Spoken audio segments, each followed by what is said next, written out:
Hi everybody.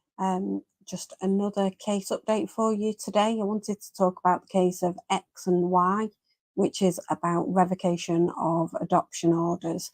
And this is a 2024 judgment that came out literally just a couple of weeks ago during April of 2024. Just bear with me and I'm going to pop the presentation onto the page. So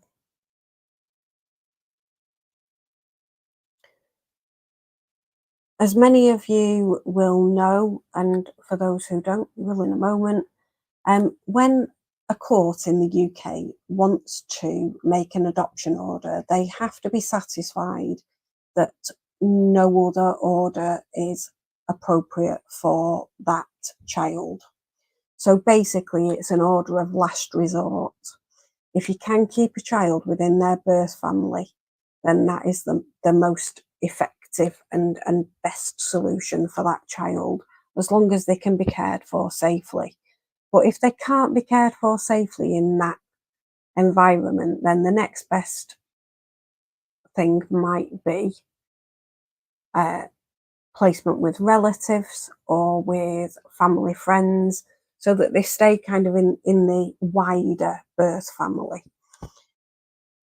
Only where all of those options have been considered and aren't appropriate would you consider adoption. There are two options really. You could either go down the adoption route or long-term foster care. Now, for young children, there are many downsides to being in long-term foster care. That ranges from placements not being always stable and long-term, so they might move around, to the fact that they are considered a looked after child for pretty much, the majority of their childhood. And they've always got social work involvement. And they don't have that sense of belonging to one family.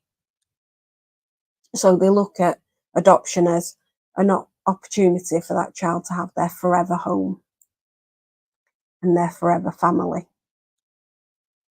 Sometimes things don't work out quite how they plan. And this case is one of those, unfortunately. So what happened? Well, let's look at the dates of the judgment first. So there was a hearing on the 6th of March of this year. And then the judgment was handed down on the 24th of April. And it relates to two children, X, who was 17 years old at the time, and Y, who was 16 years old. So these are children who, have almost reached adulthood, but you will understand why this application came about when we go through the background. So we'll have a look at the background first before we look at what the judgment says. So in this particular case, we've got a number of players, and they were all given, as in every case in the UK that deals with children, they were given acronyms, I suppose, to refer to them, because they cannot publish information which might identify the child. So even though the parents are adults, if you publish their name, then you can identify who the child is by a roundabout means, so to speak. So we've got BM, who is the birth mum of X and Y. We've got AM, who is the adopted mum. And we've got BFX, which is birth father of X. And then we've got X and Y, who are the children. As I say, X was 17 at the time of the hearing, and Y was 16 at the time of the hearing. And they were both considered something that's called Gillick competent, which means essentially that they are old enough and understand enough to be able to participate in the proceedings as their own individual person.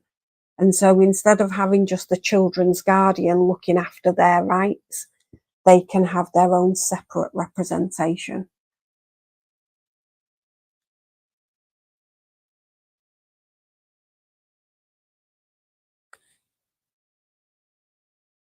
This particular application was made by the adopted mum, so AM, and that was an application to revoke the adoption orders because the adoptive placement had broken down, essentially. Both X and Y, the two children, two sisters, supported the application. They also made an application to allow a change of their names back to the birth mother's surname. So when you're adopted, you take on your adopted parent's name. The law basically says that you are put in a position that you are the adoptive parent's child, as though legally you had always been their child. So that means that your birth certificate is redone, and you are considered solely a child of the adoptive parents. And it's designed to be forever. It's designed to be a permanent change. Now, the various arguments that were made in support by AM were this: that the court had a power under what's called the inherent jurisdiction of the High Court to revoke the order, or alternatively, they had a power under section 31F6 of the Matrimonial and Family Proceedings Act of 1984, which gives the court power to vary, suspend, rescind, or revive any order made by it. And that makes great sense in overall terms, but where there is already a statutory scheme, and we'll see later in the judgment, if there is a statutory scheme that deals with one particular area, inherent jurisdiction doesn't apply. And where there is a statutory scheme that looks at when orders can be revoked, you can't then run roughshod over it with some other piece of legislation that's got some vague general power set out within it.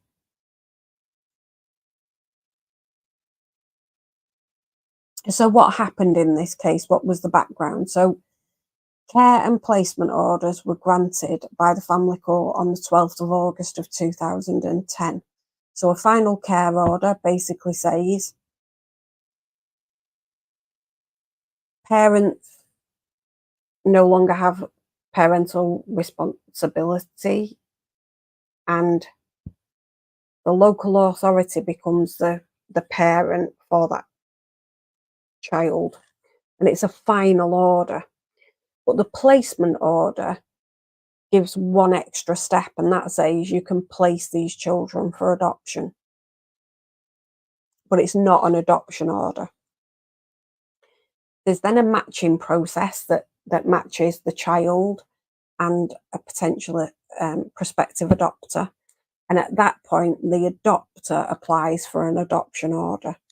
So the local authority at that stage, even if they've already done the matching process, because they've kind of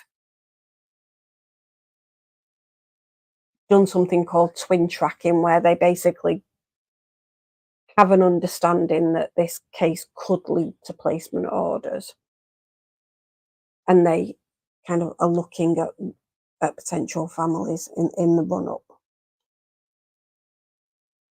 Even if they've done that, there is still another hurdle. So all the local authority can apply for is the placement order. So that was made on the 12th of August of 2010. They were then placed with AM, the adoptive mother, at ages 5 and 4 on the 6th of August 2012, and they were then adopted. So we've got a period between August of 2010 and August of 2012 when these children were in foster care, local authority foster care. And the likelihood is that they were also in foster care during the proceedings when the local authority was seeking the care orders. So that could be another 6 months on top of that. So we've got 2 to 2.5 years roughly when the children were in local authority foster care, and they weren't in one individual placement. They had at least 2 placements, and during the whole of that period they had quite significant amounts of family time with their birth mother, with BM. And it's fair to say that both children struggled to settle into the adoptive placement. They had little understanding as to why they couldn't spend time with their birth family anymore when, despite being separated from them, they had done so for such a long period of time. And unfortunately, this is one of the things that happens on quite a regular basis if children are in foster care for any length of time.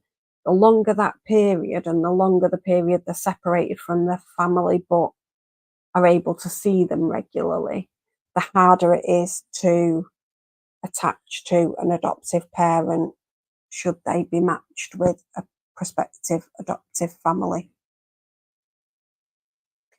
And that's why the government has a huge drive to make sure that family care proceedings are as short as possible. So they should be completed within 26 weeks at the maximum. But that's a maximum. And unfortunately, they regularly go over that, whereas they should actually be much shorter in many cases. And there are lots of reasons for that, but which I'm sure we'll explore at some point. Now is probably not the best time for that, but just so that you understand it, it does have a marked impact on how successful an adoptive placement might be. So how was it that they struggled to settle in? Well, they demonstrated behavioural issues, which is a very common presentation for children who have had traumatic life experiences early on.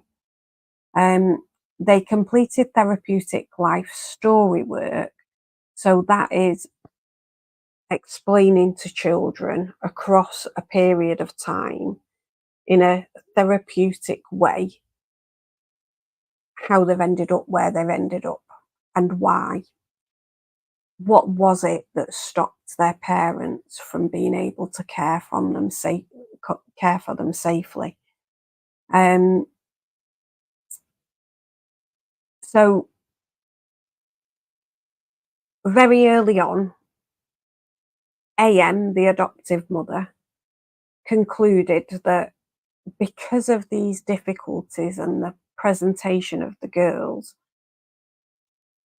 they would benefit from spending time with their birth mother. And so she allowed them to spend time with birth mum and birth mother's extended family. And the girls ended up calling AM mummy or mum and BM, their birth mother, mummy B, which you can imagine would be extremely confusing for children who, when they moved into this adoptive family, were 5 and 4. Their ability to grasp what was happening and why they basically had two mummies would have been very problematic for them. But that said, AM felt like once they started to see birth mum, X was much more settled. So X is the older daughter. And she felt like she was finding the missing pieces of who she was how the adoptive mother described it.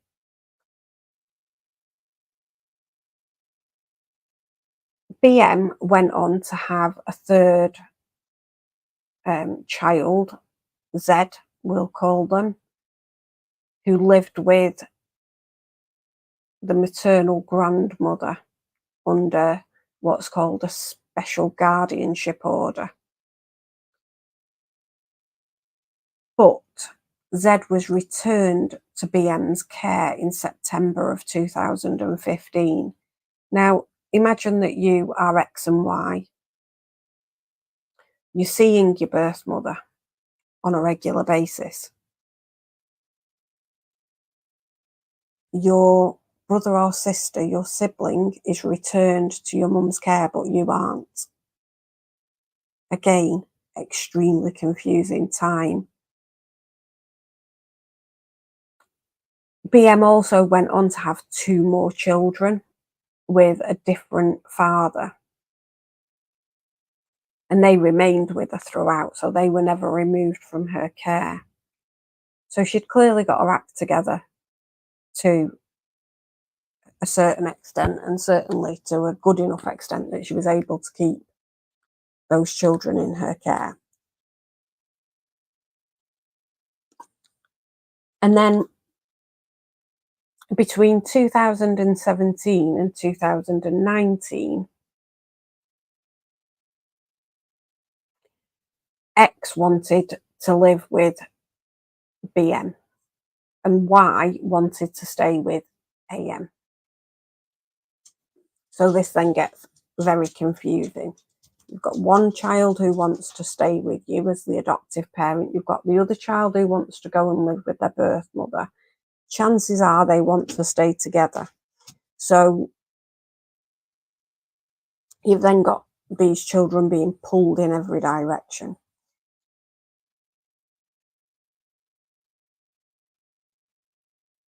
In 2020, AM let BM and her children move in with her and X and Y because she was fleeing an abusive relationship during lockdown. And you can see that at that point, her heart is in the right place. She's doing the best that she can for the birth mum of her two adoptive daughters.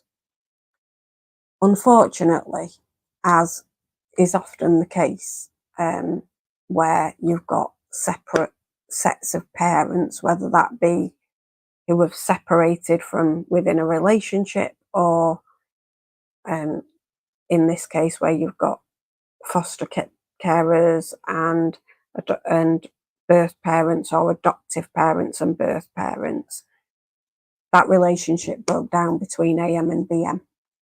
So that was in June of 2021. In July of that year, so 1 month later, Y alleged that AM, her adoptive mother, had hit her with an iPad. In August of 2021, X and Y both moved from their adoptive mother's care to a maternal birth aunt, and then at a later date moved in with their birth mother.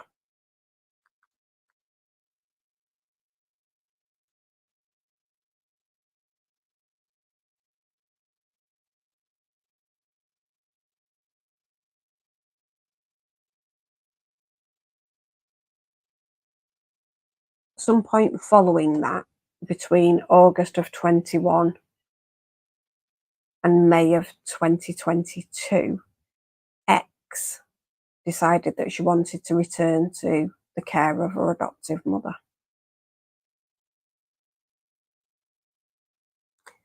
And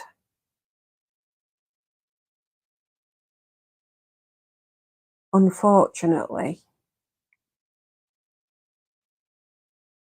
children will very often be highly motivated to want to return to their birth parents, because children, as a matter of course, love their parents.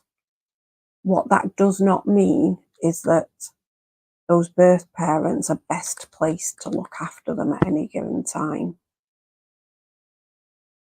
But children don't perceive that element of it. They just see that they love their parents, and they believe their parents love them, and that love rules the world.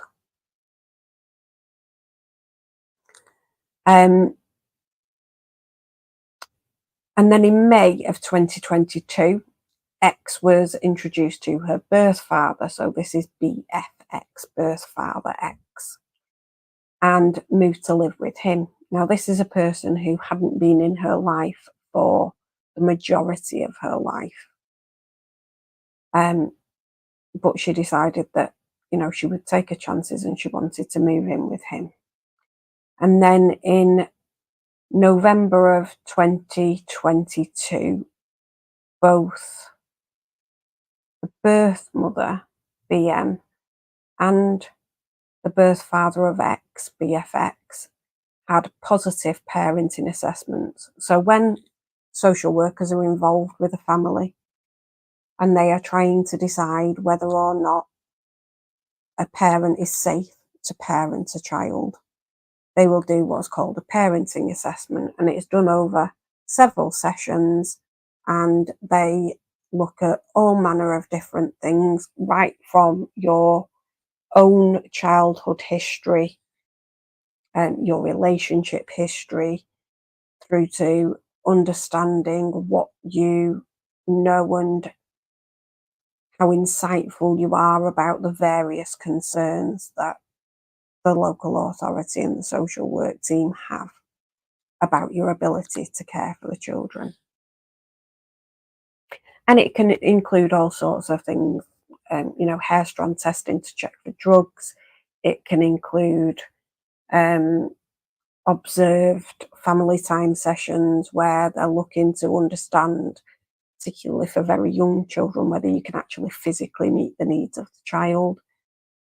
They often or predominantly take place in the family home, so that they can see the environment on a regular basis and understand, are you keeping it to a safe and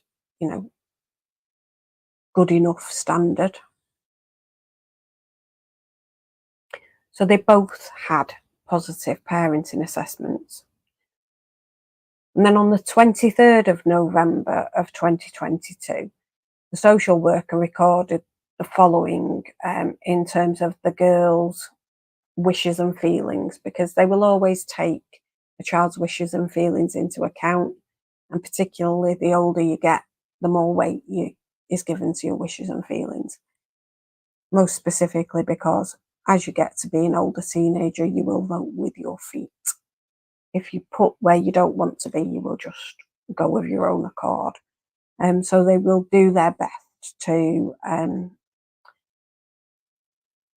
meet the child's wishes and feelings if they can.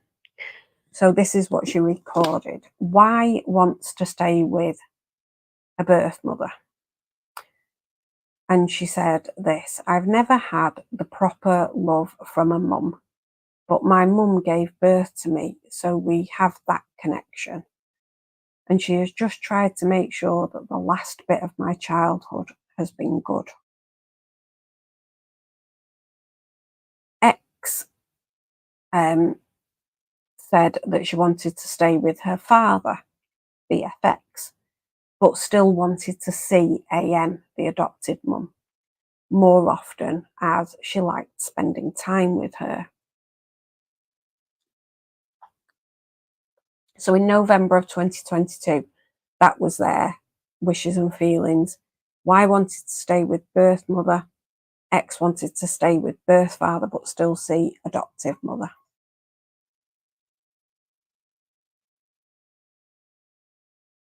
And then on the 9th of February of 2023, so last year, an interim care order was made because the children were beyond parental control, essentially.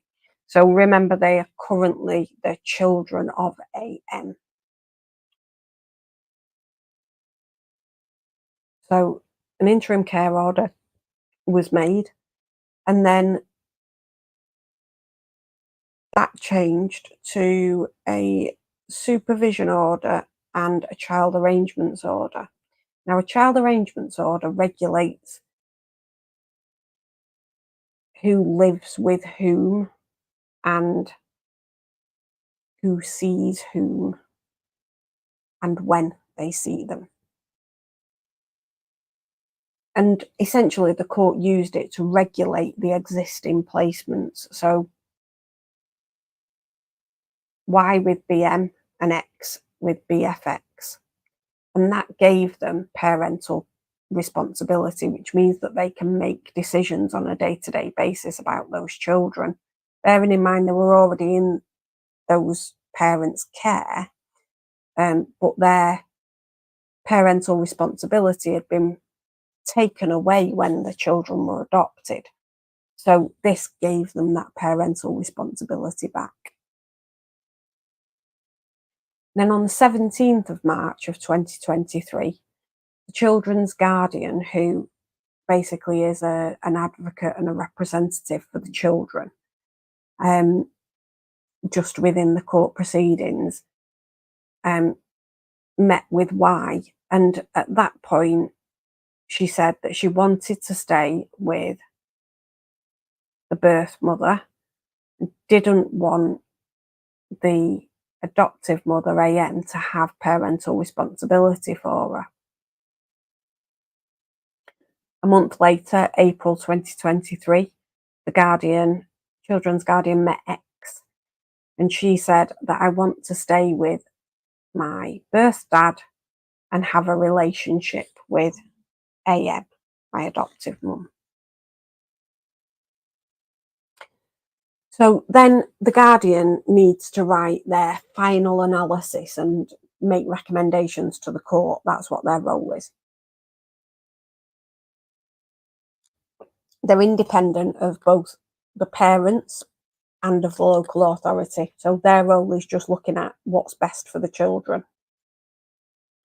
And so their analysis holds quite a lot of weight before the court. And this is what the guardian's final analysis said. Y and X were removed from parental care at a young age due to concerns in respect of Y sustaining a non-accidental physical injury, and care proceedings resulted in their being placed for adoption, this severing links to their birth family. The accounts given by Y and X suggest that they did not receive the safe, consistent and attuned care with which they required whilst they were in foster care, and those given by their adoptive mother, AM, suggest that Y and X difficult life experience have, at least in part, affected their ability to invest in their adoptive placement, which in turn has led to a breakdown of the relationship and adoption with AM. So that's what we've talked about throughout. This is a really difficult transition for children to make from birth parents to foster care, from foster care to adoptive placement. And sometimes the children aren't able to attach to those adoptive parents, and they aren't able to invest in the family as their forever family, as is designed to be the case. And then on the 24th of April of 2023, the adoptive mother, AM, applied to revoke the adoption orders. So the guardian's analysis was in relation to the initial interim care order that was made because the children were beyond parental control, and the court were trying to work out, how do we regulate these placements that the children are currently in? But after the guardian's analysis came through, AM decided to apply to revoke the adoption orders.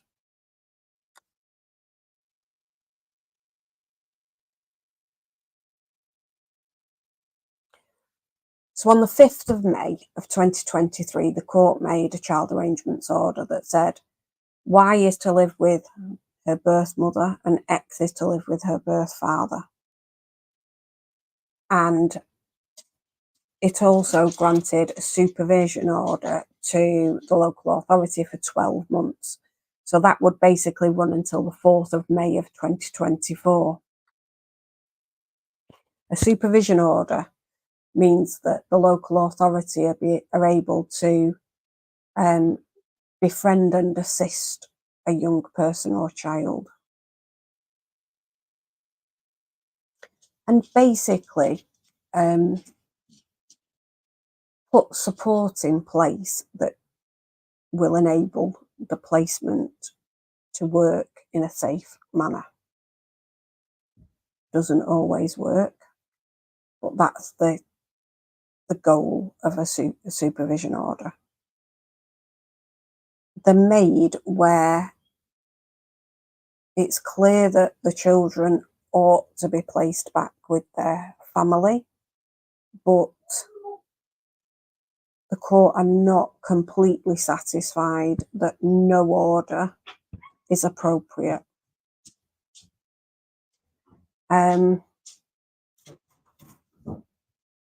So it's basically a safety net of sorts.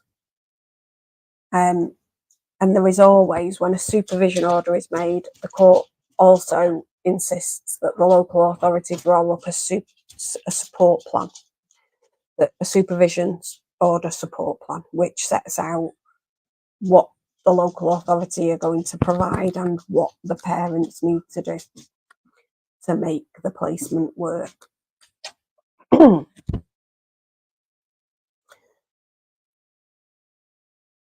So that was on the 5th of May. So bear in mind what I've just said. 5th of May 2023, X is to live with her birth father. That was the final court order. 6th of May, the next day, X moved from a birth father into a birth mum's home instead.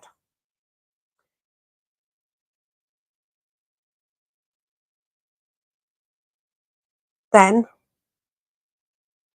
not too many months later, 17th of October 2023, X moved in to AM's home again. So she goes back to her adoptive mum and stated that she wished to continue living with her, and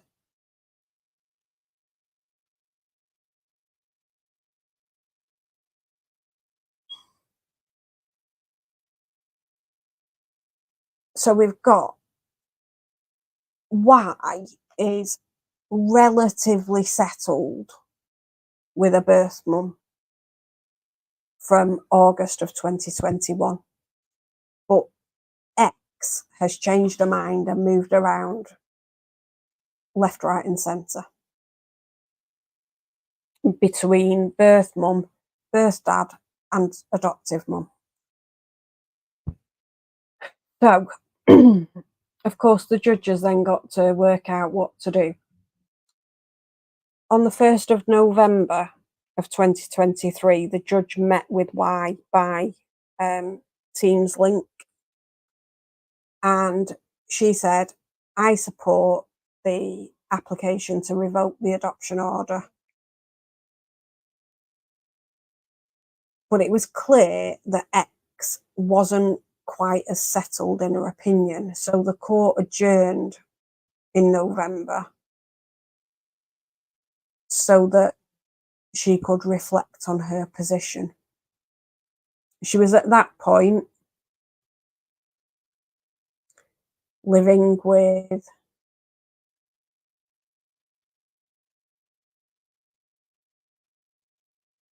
BM, but sometime between November and January, she moved from BM to AM again. So then she stayed with her adoptive mother for a while, and she attended college in the area. She was maintaining a life there. So it looked like she might be settling down. And on the 23rd of January of this year, 2024, X told the social worker that she would be happy either way. She didn't mind whether the adoption order was revoked or stayed in place. But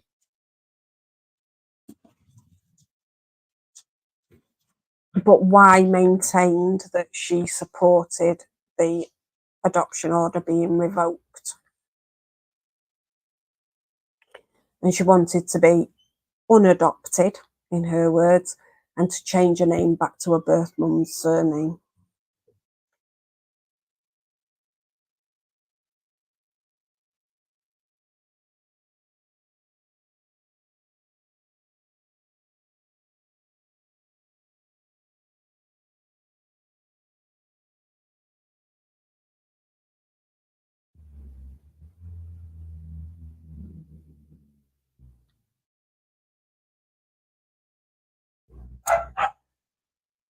Now,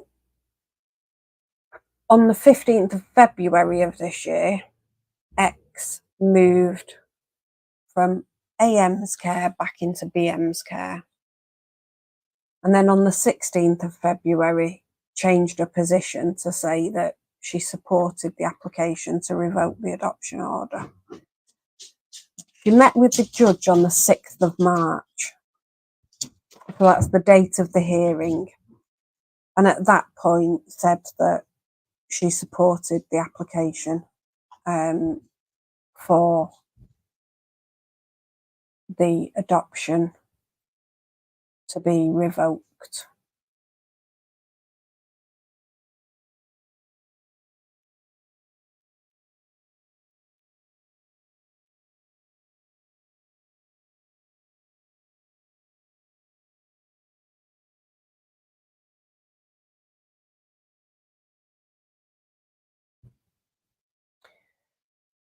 Now, we talked a little bit earlier about making an adoption order, which is made by the court under the Adoption and Children Act of 2002, extinguishes the parental responsibility of any person with, it's shortened in the legal world to PR. So any person with PR immediately before the order, it's extinguished. And the only piece in the Act which allows for revocation of an adoption is on legitimation. So it says, where any child adopted by one natural parent as a sole adoptive parent subsequently becomes a legitimated person on the marriage of or formation of a civil partnership by the natural parents, the court by which the adoption order was made may, on the application of any of the parties concerned, revoke the order. Well, that doesn't apply here. But Parliament clearly considered which circumstances an order for adoption could be revoked in. So it isn't the case that this piece of legislation was completely silent on when an adoption order could be revoked. They've thought about it. They've come up with one occasion, because it's supposed to be completely and utterly final. It's a permanent change to the legal status of a child and of the adoptive parents, of course, and of the birth parents.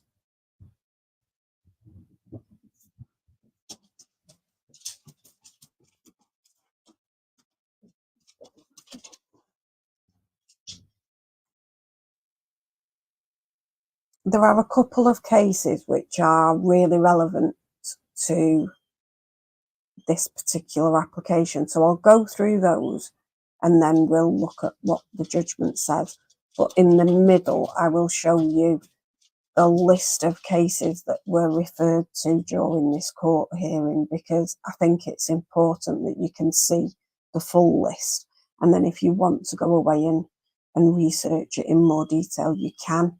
And if you want me to do, an in-depth dive into all of the case law and what it said, I can do that if you shout out.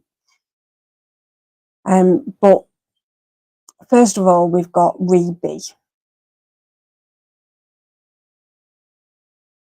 Adoption jurisdiction to set aside, which happened in 1995, and the judge was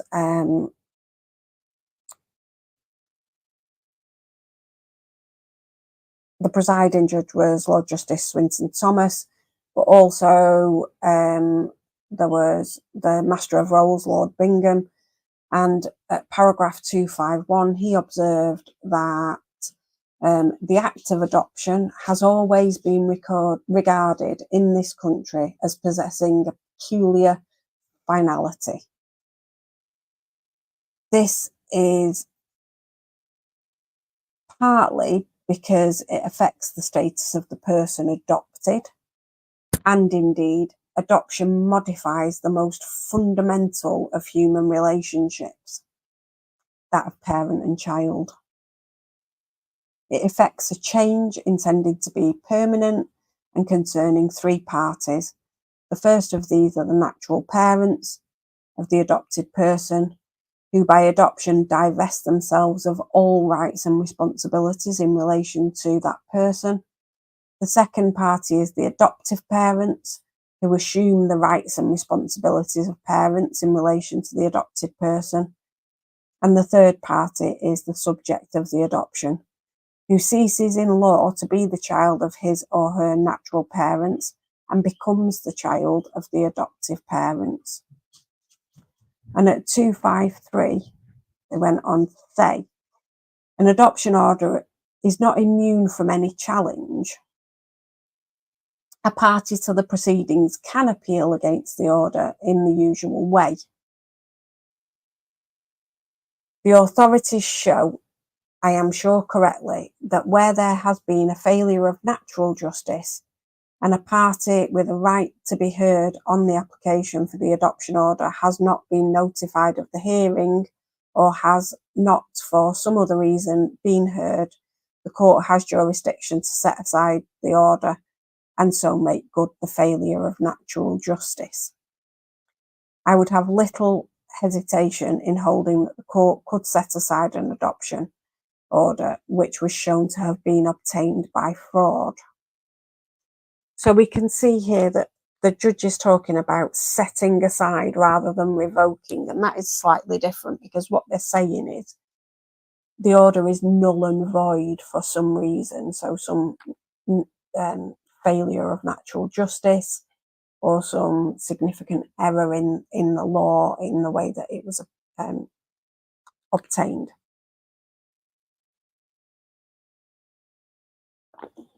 Which is slightly different to the circumstances here.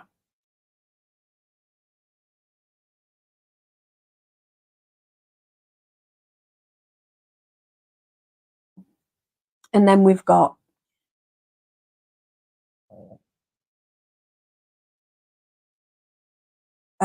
Webster and Norfolk County Council. That was in 2009.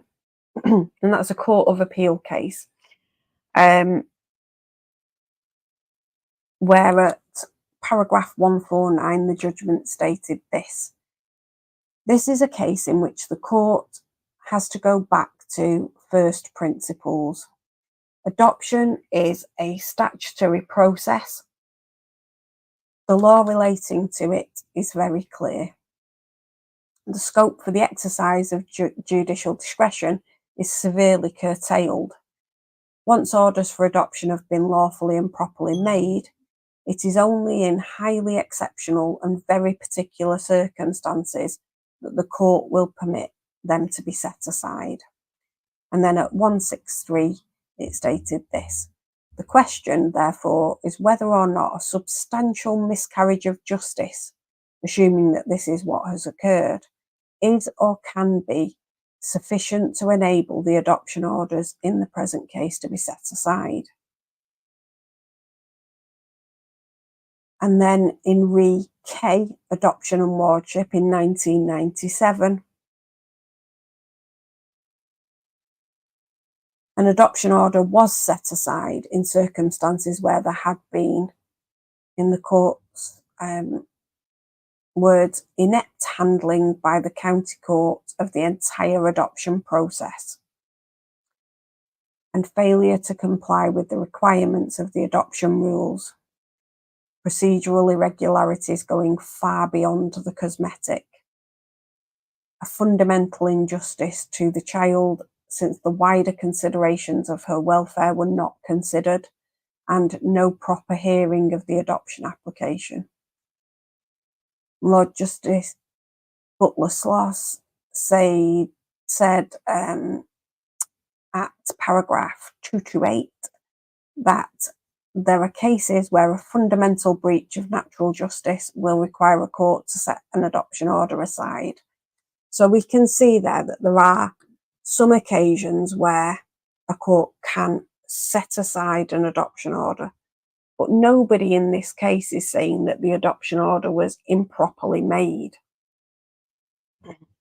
They're saying it's broken down, and that's a very different set of circumstances. So I'm just going to show you the list, and I'll stay on each slide long enough that you can screenshot it if you want to go away and look at it later. Of the cases that had been decided at first instance in the High Court of the Family Division. But I'm not going to go through the detail at this point. So if you want me to, then please do ask and I will do a separate video. But it would be quite a long video if I went through them all, because there was a lot said.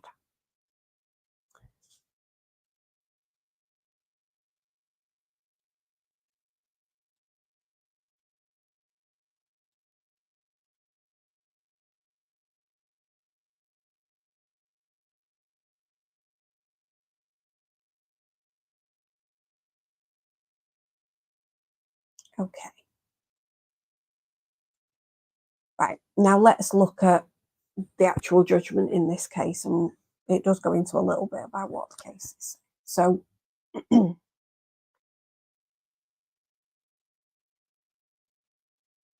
first issue in the case that the judges needed to consider was whether there was a power to revoke the adoption order made under the Adoption and Children Act on the grounds of the welfare interests of the two children concerned. And the judgment says, in my view, I do not. The Adoption and Children Act sets out detailed and comprehensive scheme of for the making of adoption orders. It is clear that those orders are intended to be lifelong and put the parent-child relationship in the same situation as birth parentage, which is self-evidently irrevocable save through an adoption order. The statutory scheme does cover revocation, but only in one very narrow category of case, which is legitimation.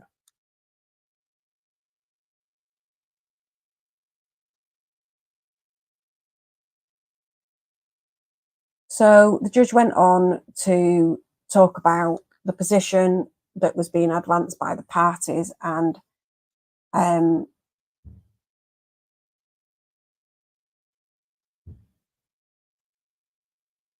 that was accepted by Justice Thies in the case of AX, and that was that inherent jurisdiction of the High Court can be used to to create a much wider category of revocation, namely where there is a welfare ground to do so, and the case is considered exceptional. So that's what AX held, was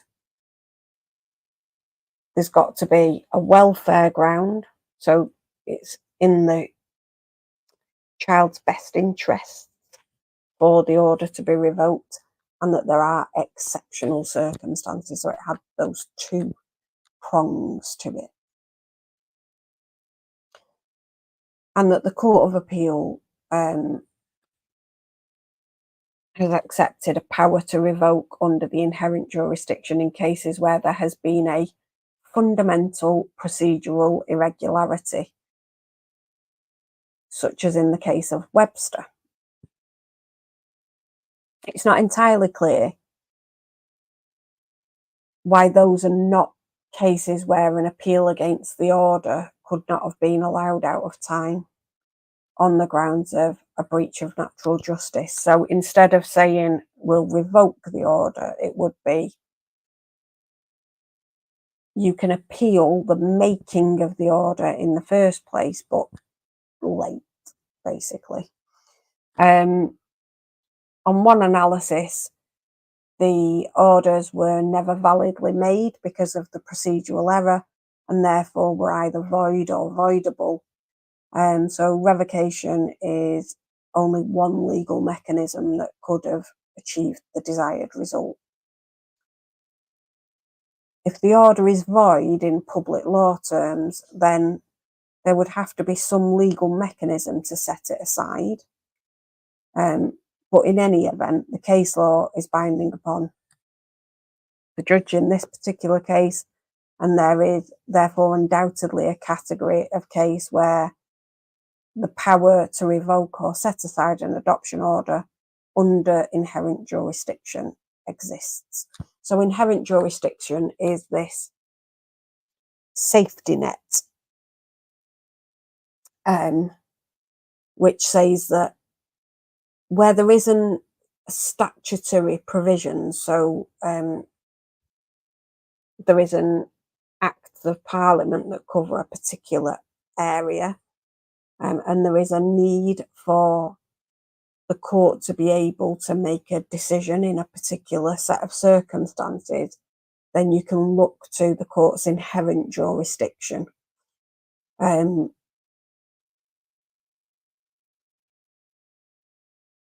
The flip side of that is if there is statutory provisions that deal with that area, then you can't rely on the inherent jurisdiction, and that's what we'll come on to in a moment. So the grounds of the application in the present case, according to the judge, were entirely different.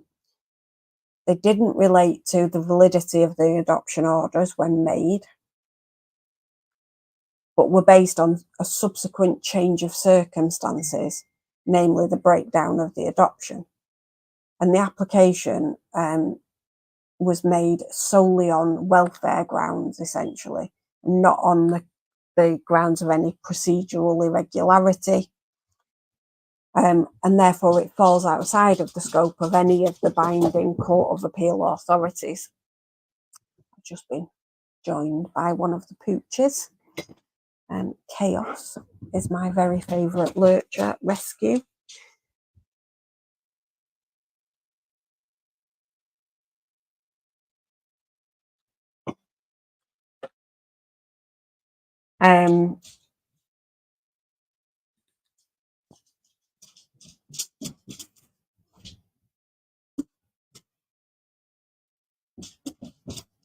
So what the judge is saying is, look, there are some Court of Appeal decisions which bind me, but they're different circumstances to this case. They're made on different grounds. They involve different legal arguments, so they don't actually bind me in this particular case. And the judge went on to say, in my view, it would be wrong in principle to use the inherent jurisdiction in the way being sought. essentially for the reasons given by Sir James Mundy in the case of FS v AM, albeit in a different context. And he goes on to say, as Sir John Donaldson said, the inherent jurisdiction is this great safety net to protect the interests of children, but it should not be used as an unprincipled and unlimited safety net. It is very tempting to use the inherent jurisdiction in this case because it's almost certainly in Y's best interest to revoke the adoption order, although the judge says, I'm less sure about X. However, if there is no power to do so, the issue of best interest doesn't arise. So a judge cannot sit there and say, look, it's clearly in the children's best interest to make this order, so I'm going to make it. They have to have a basis in law upon which to make that order. And what the judge is saying here is inherent jurisdiction doesn't give that permission base in these circumstances. And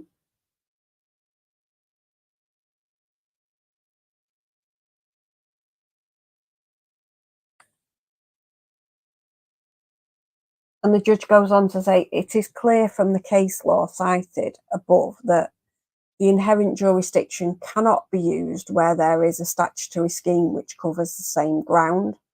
See the cases of FS and AM.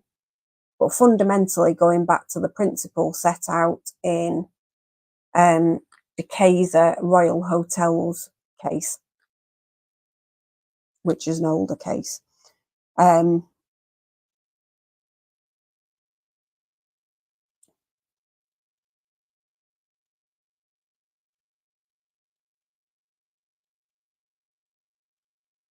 So that cannot mean that there has to be a statutory provision that covers precisely the same issue, or there'd never be a need to use the inherent jurisdiction.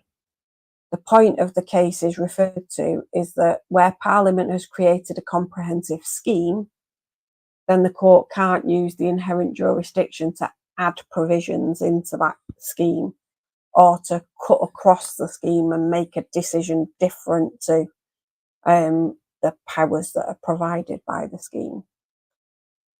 The words cut across come from Lord Sumption in Reby, the case of Reby, where he was dissenting, but the point he was making there was not in itself a controversial one. So he effectively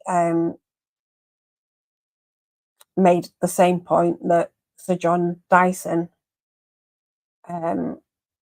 made in the case of CPAG, where he says that the inherent jurisdiction cannot be used when it would be incompatible with the statutory scheme in place. So the judge went on to say that in the present case, the Adoption and Children Act is a comprehensive scheme which covers the entire process of legal adoption. And critically, in my view, it expressly deals with revocation of adoption orders, but only in a very limited category of case, that of legitimation. This must have been a deliberate choice by Parliament and fits with the overall scheme of adoption being a lifelong status.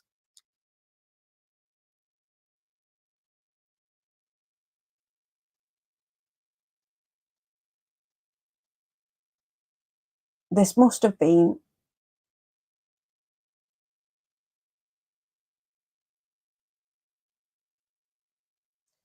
so this is basically the judge saying there is a statutory scheme in place, so inherent jurisdiction doesn't apply, essentially. So the entire tenure of the statute and mischief, or to put it another way, the fundamental philosophy of the Adoption and Children Act is that it creates a permanent and irrevocable change of legal status for both adoptive parent and child.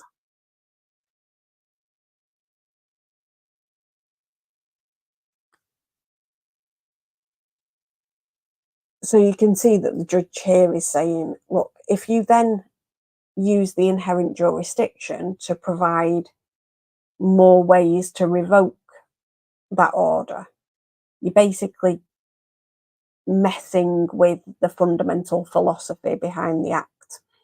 You are expanding the areas for revocation and so making it less permanent and irrevocable, which was what the philosophy behind it was.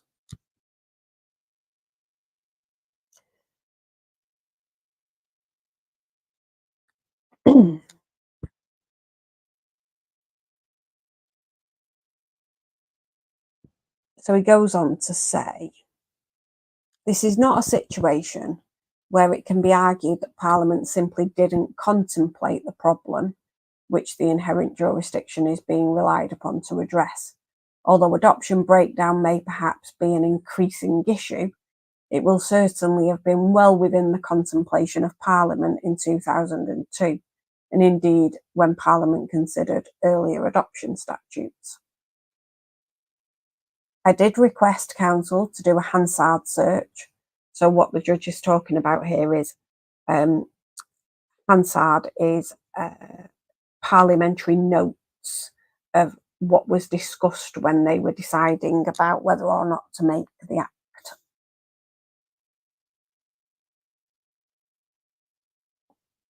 So I did request counsel do a Hansard search in order to be confident that there was no parliamentary material which supported the applicant's case.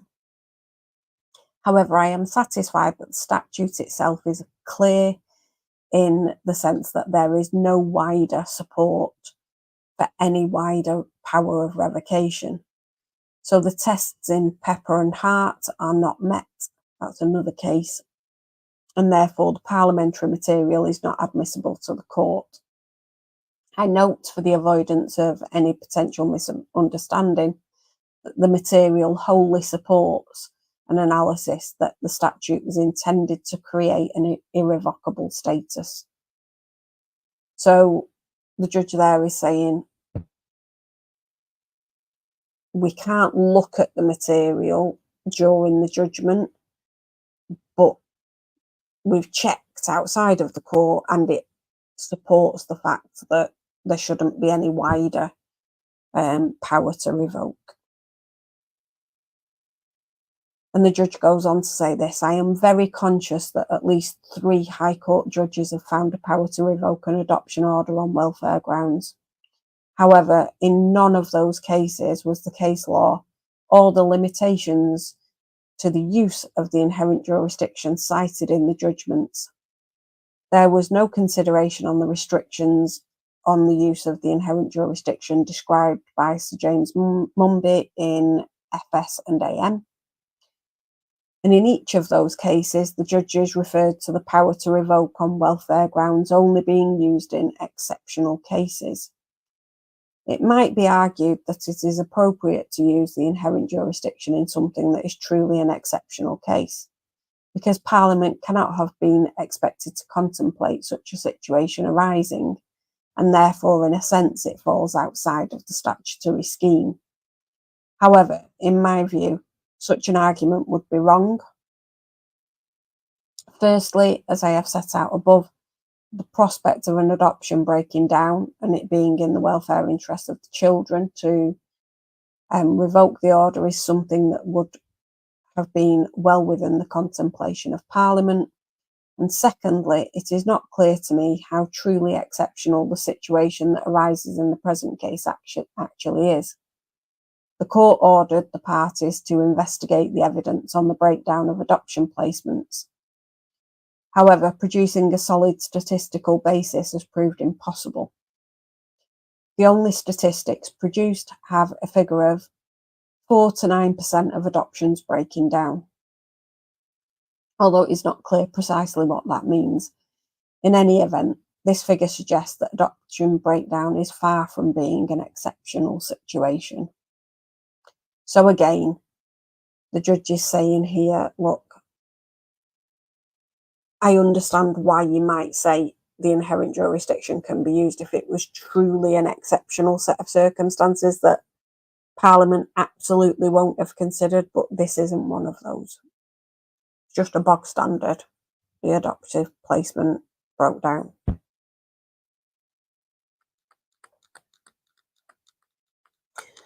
Sadly, such failed adoptions have become more common with somewhat older children being adopted, and with social media making it much easier for children and their birth parents being able to trace each other. This will be particularly the case where the children are old enough to remember their birth parents when they were adopted. Now, I understand what the judge is saying here, but what I will also say is in this particular set of circumstances, not only were the children potentially old enough to remember the birth parents, they were encouraged to see their birth mum by the adoptive mother. And I understand that she felt that they weren't settling, but I think therapeutic intervention first might have been more appropriate. And there is some research to suggest that during the settling in phase, it's better if children don't see their birth parents so that they do settle in and they understand this is their new forever home. Then you can go on to introduce contact with birth parents if it's deemed appropriate in that particular case.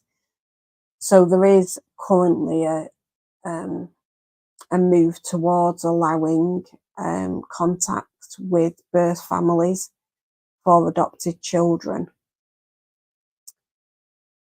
And I am very much on the fence about it, because I can see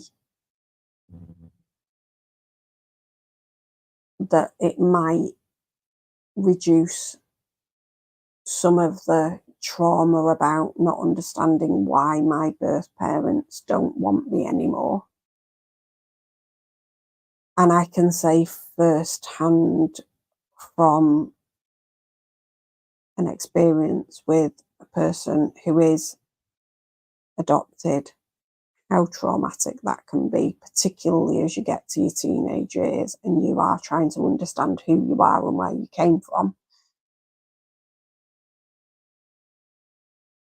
But equally, I think it could be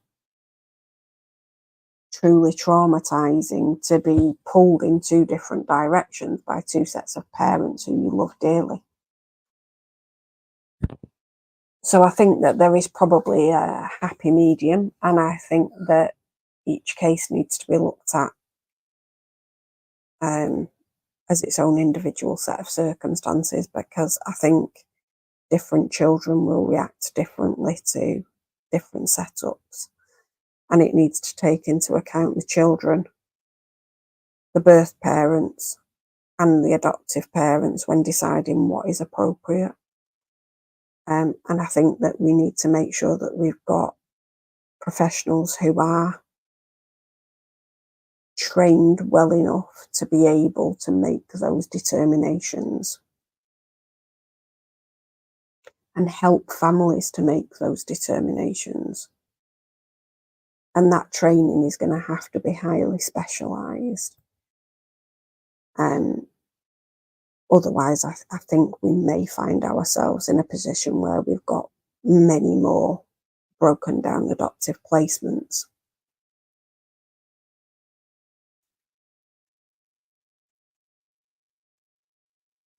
So let's get back to the judgment.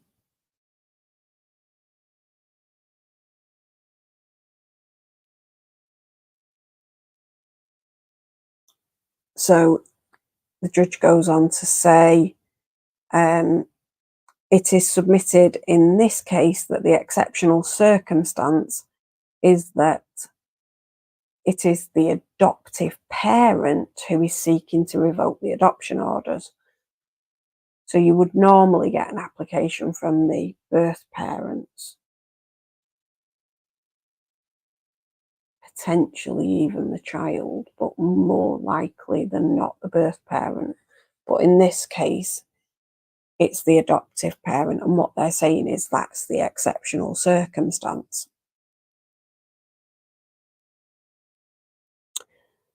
The judge says, I accept that this is likely to be unusual, but the principle of whether the court has the power to revoke an order on welfare grounds cannot depend on the nature of the applicant.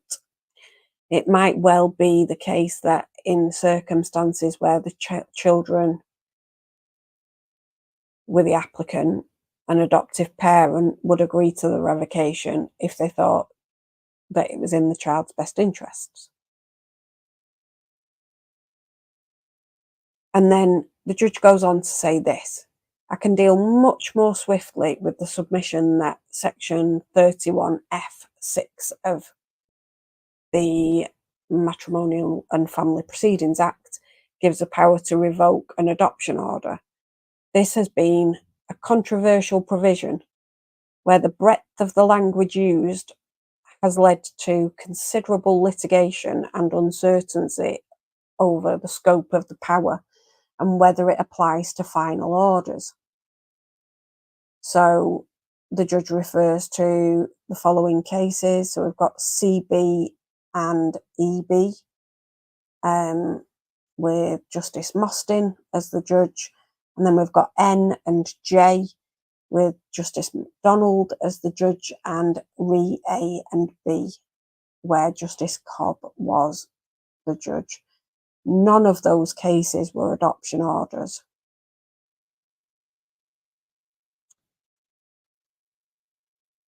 However, the judge says this: I have no doubt that section 31F(6) was never intended to apply to the revocation of adoption orders under the Adoption and Children Act. Although the language is unconstrained, so on a pure linguistic approach, it could apply to such orders. There is nothing in the terms of the amendments to the Act that suggest it was intended to apply to such orders. It would have been little short of extraordinary for Parliament to have introduced a power to revoke adoption orders with no limitations or process, without including any further provisions. And again, that goes back to this concept that it should be an irrevocable and permanent order. So why would Parliament introduce a completely unconstrained power to revoke them? It's farcical, really.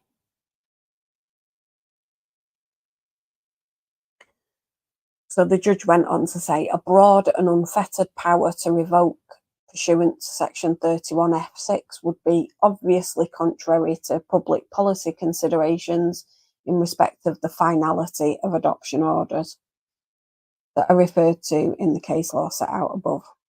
Such a significant change to the statutory scheme for adoption would surely have included discussion papers and a broader public debate, none of which happened.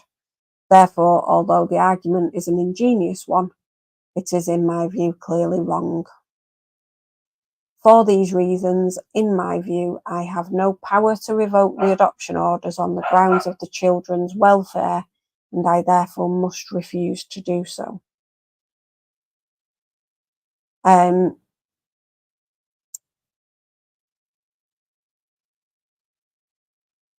The judge then goes on just to give a little bit more and says, I do, however, wish to note that I accept, certainly in the case of Y, it would be in her best interest to revoke the order. She plainly finds the present legal fiction distressing, and the fact that it reflects neither reality nor her own sense of self deeply upsetting. This has been her position consistently for a long period. The position is less clear-cut in respect of X. I do not intend to carry out a detailed analysis of her welfare interests, given that I have found that I have no power to revoke the orders. There may be strong grounds for Parliament to create a power to revoke adoption orders in very particular circumstances, but that does not change the important constraints on the use of the inherent jurisdiction. Finally, I turn to the question of allowing both girls to change their names back to BM's surname. There can be no doubt that this is strongly in Y's best interests. I've referred above to the degree to which she feels distressed by her confused family identity, and has done for a considerable time. She strongly identifies with her birth mother, and has largely, if not wholly, rejected her relationship with AM. She has said very strongly that she wishes to be unadopted. I hope that by allowing her to change her name, I can at least in part help her in this respect. Although X is much less clear in respect of the adoption, she too has said that she wishes to change her surname. The application is therefore granted. So the judge basically found that there was no power to revoke an adoption order based on the children's welfare, unless there were very exceptional, extraordinary circumstances which would allow inherent jurisdiction to come into play. But just the adoptive placement breaking down was not enough.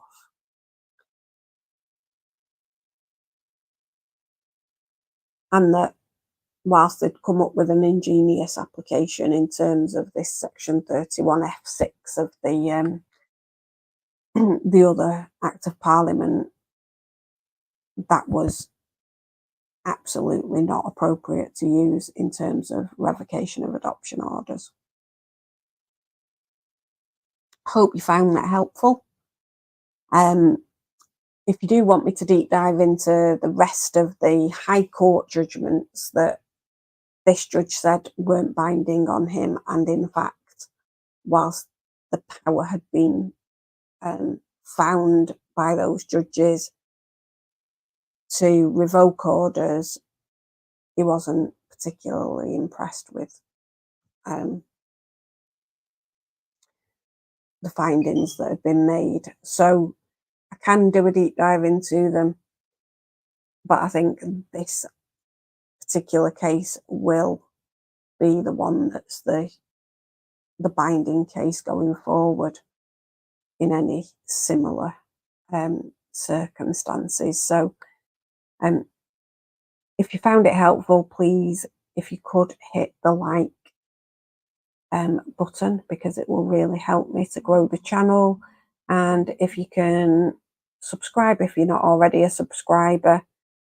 I'll be dealing with cases ranging from case updates like this to more social work based information around child protection, and also some kind of more true crime based material as well. Thanks for watching. Look after yourselves, and I'll see you next time.